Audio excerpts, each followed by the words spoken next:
सर्वेभ्यः नमो नमः। अहमस्मि आशीष गर्गः। आज हम पढ़ने जा रहे हैं एमपी बोर्ड संस्कृत कक्षा 7 का 17वां पाठ, जिसमें रानी दुर्गावती जी के जीवन के बारे में प्रकाश डाला गया है। उनकी शौर्यता और उनका पराक्रम और देश के लिए उनका जो योगदान था, उनके बारे में आज हम पढ़ेंगे। तो ये एक संवाद है। राज्ञी दुर्गावती, रानी दुर्गावती, दीक्षा नाम की लड़की है। ये आपस में बालकों का जो छात्र हैं, उनका आपस में कुछ चर्चा चल रही है, कन्वर्सेशन हो रहा है, और उसी के बीच में ये हम पाठ हम जान पाएंगे। दीक्षा पूछती है, भ्रातः त्वं कुत्र पठसि, भाई तुम कहाँ पढ़ते हो। रमण ने क्या कहा, अहम जबलपुर नगरे पठामि, मैं जबलपुर नगर में पढ़ता हूँ। दीक्षा, तत्र कस्यां संस्थायां अध्ययनं करोषि। तत्र यानी वहाँ, कस्यां संस्थायां किस संस्था में अध्ययन करते हो। रमणः, अहम रानी दुर्गावती विश्वविद्यालये अध्ययनं करोमि। क्या कहा उसने कहा कि मैं रानी दुर्गावती विश्वविद्यालय में अध्ययन करता हूँ। दीक्षा, महाराज्ञी दुर्गावती का आसीत् यस्याः नाम्ना विश्वविद्यालयः प्रचलति। दीक्षा ने पूछा कि महारानी दुर्गावती कौन थी जिनके नाम से विश्वविद्यालय प्रचलित है। रमण ने क्या कहा, महाराज्ञी दुर्गावती मध्य प्रदेशस्य मंडला क्षेत्रस्य वीरांगना आसीत्। क्या कहा, महारानी दुर्गावती मध्य प्रदेश के मंडला क्षेत्र की वीरांगना थी। सा चंदेल राजपुत्री आसीत। कौन थी वह? वो चंदेल राजपुत्री थी, यानी चंदेल राजा जो थे उनकी पुत्री थी। तस्याः विवाहः गोंडराज दलपत शाहेन सह अभवत्। उनका विवाह, क्या बताया, तस्याः विवाहः, उनका विवाह गोंडराज दलपत शाहेन, यानी गोंड राज्य के जो राजा थे, गोंडराज दलपत शाहेन यानी दलपत शाह जी के साथ हुआ। दलपत शाह, क्या बताया, दलपत शाह गोंडवाना राज्यस्य राजधान्यां मंडला नगरे न्यवसत्। क्या कहा, दलपत शाह जो थे, दलपत शाह गोंडवाना राज्य की जो राजधानी थी मंडला नगर में रहते थे। विवाहात् चतुर्वर्षाणाम् अनंतरम दलपत शाह दिवंगतः। जब उनका विवाह हुआ तो विवाह के 4 वर्ष के बाद ही, विवाहात् चतुर्वर्षाणाम यानी विवाह के 4 वर्षों के बाद ही, अनंतरम अर्थात बाद में, दलपत शाह दिवंगत हो गए, उनकी मृत्यु हो गई। दीक्षा ने क्या कहा, दीक्षा, तदा दलपत शाहस्य पुत्रः नृपः अभवत् किम। दीक्षा ने पूछा कि क्या उसके बाद दलपत शाह जी का जो पुत्र था, क्या वह राजा हुआ। रमण ने क्या कहा, आम राज्ञः मरणोपरांतम तस्य अल्पवयस्क पुत्रः वीरनारायणः राजा अभवत्। क्या बताया, हाँ, राजा के मरने के बाद उनका जो अल्पवयस्क पुत्र था, यानी बहुत ही कम अवस्था वाला पुत्र था, वीर नारायण, वह राजा हुआ। दीक्षा, केन कारणेन सा इयति प्रसिद्धा। दीक्षा ने क्या कहा, केन कारणेन, किस कारण से वह इतनी प्रसिद्ध हैं, यह उतनी प्रसिद्ध हैं। कौन? रानी दुर्गावती। रमणः, रमण ने क्या कहा, वीरनारायणः बालकः एव आसीत्। वीरनारायण जो था वह बालक ही था, यानी बहुत कम अवस्था थी उसकी। अतः सा दुर्गावती चातुर्येण शौर्येण च राज्यम अकरोत्। क्या कहा कि चूंकि वीर नारायण की अवस्था बहुत ही कम थी, बहुत बालक थे वह, तो इसीलिए सा दुर्गावती, जो दुर्गावती थी, वह अपनी चातुरता के कारण, शौर्यता के कारण उन्होंने क्या किया, राज्य किया। अतएव सा महाराज्ञी इति उपाधिना विभूषिता। इसीलिए अतएव सा, इसीलिए वह महारानी की उपाधि से विभूषित हुई। दीक्षा, दीक्षा ने क्या कहा, तस्याः राज्यस्य वैशिष्ट्यम किम आसीत्।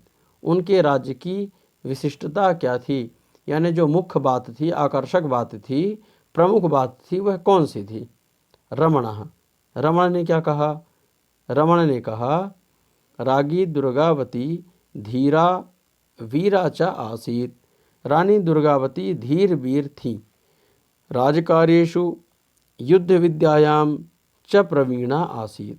क्या बताया कि राज के कार्यों में, यानी जो राज्य में जो भी उससे संबंधित काम होता था उसमें, और युद्ध विद्या में भी वह प्रवीणा थी, यानी कुशला थी, अच्छे से उनसे युद्ध विद्या भी आती थी।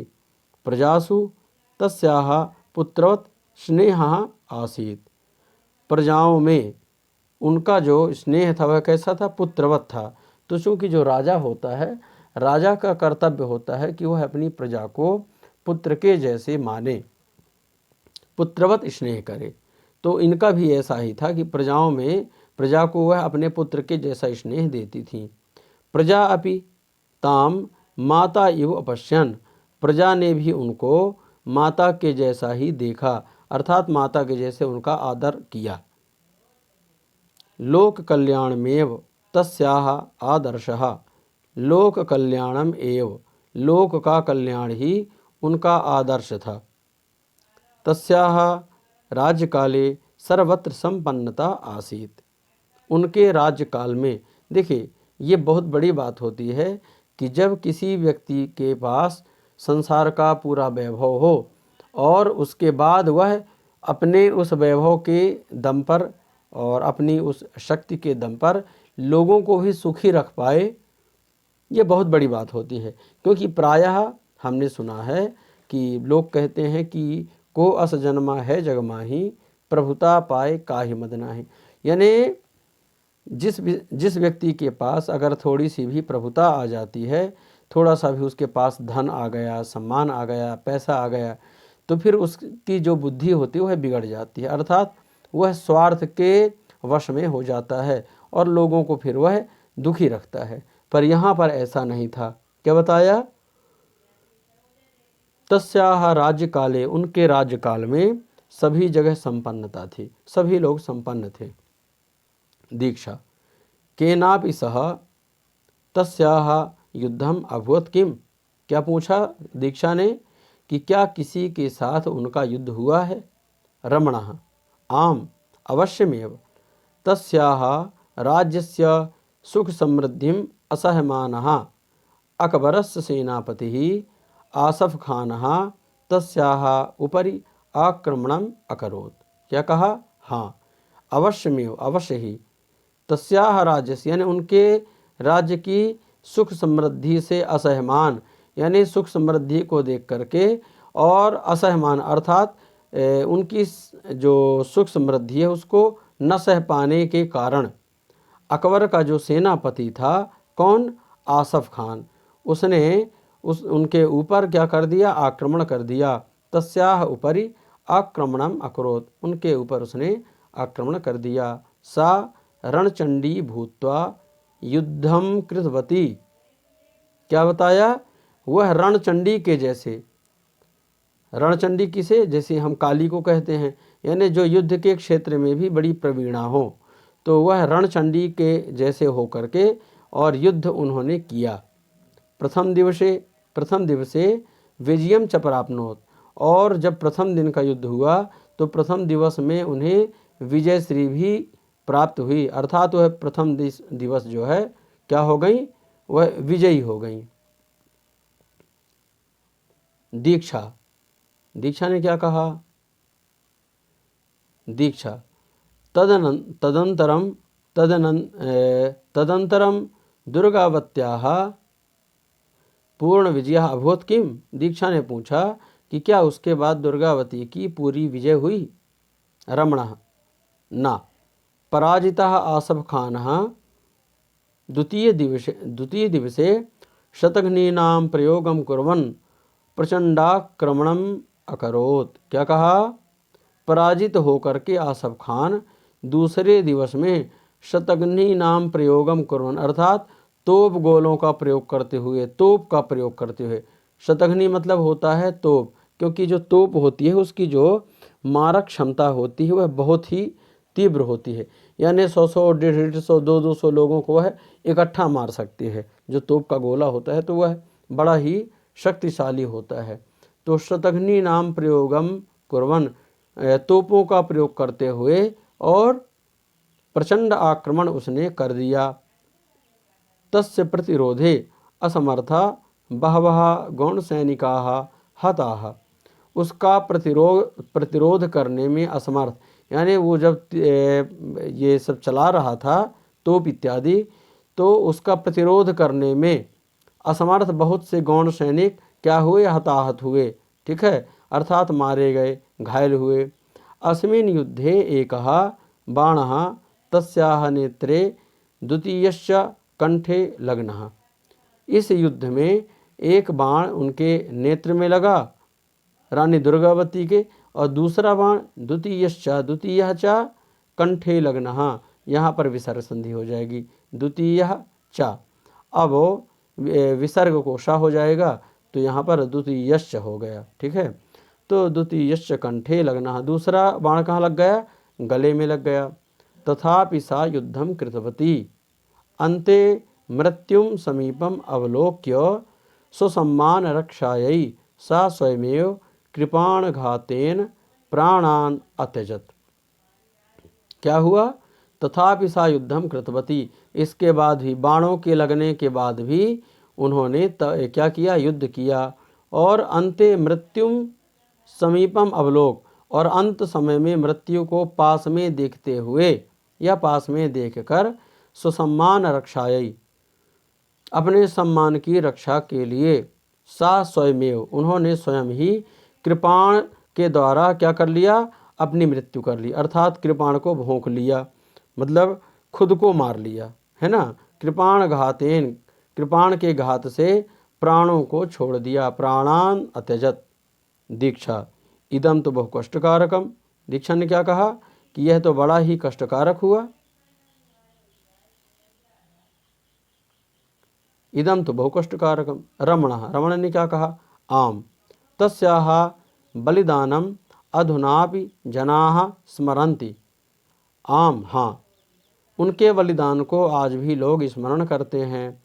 जबलपुर मंडला मार्गे तस्याः समाधि अस्ति। जबलपुर के मंडला मार्ग में, जब जबलपुर से मंडला तरफ जाते हैं, डिंडोरी मंडला इस तरफ, तो क्या होता है, तस्याः समाधि अस्ति, रास्ते में ही, मार्ग में ही उनकी समाधि भी है। काव्येषु लोकगीतेषु इतिहासे च सा अद्यापि यशः शरीरेण जीवति। काव्यों में, लोकगीतों में और इतिहास में वह आज भी यश रूपी शरीर के द्वारा जीवित हैं। दीक्षा सत्यम दुर्गावती दुर्गा इव आसीत। क्या कहा, सत्य बात है, सही बात है, दुर्गावती जो थी वह दुर्गा के जैसे ही थी। इस प्रकार से आज हमने रानी दुर्गावती जी के बारे में जाना, समझा। आशा करता हूँ कि ये जो सेशन है ये आपको पसंद आया होगा, अच्छा लगा होगा, उपयोगी लगा होगा। तो अपने इष्ट मित्रों को, जो आपके मित्र हैं, उन्हें आप ये वीडियो को शेयर करें, लाइक करें, कमेंट करें। जो भी इस वीडियो में नए हैं, तो आगे आने वाले वीडियो को प्राप्त करने के लिए चैनल को आप सब्सक्राइब कर दें, ताकि आने वाले जो वीडियो हैं वो आपको समय पर उपलब्ध होते रहें, और बेल आइकॉन का बटन दबा दें ताकि आपको इसका नोटिफिकेशन भी प्राप्त हो जाया करे। तो आशा करता हूँ कि सब लोगों को ये पसंद आया होगा। आपको अगर इस पाठ में या इस पाठ से संबंधित किसी भी प्रकार की अगर कोई समस्या है, कोई प्रश्न है मन में, तो आप कमेंट बॉक्स में पूछ सकते हैं, उनका समुचित समाधान किया जाएगा। तो मिलते हैं संस्कृत के कुछ नए वीडियो को लेकर के, तब तक के लिए नमः संस्कृताय।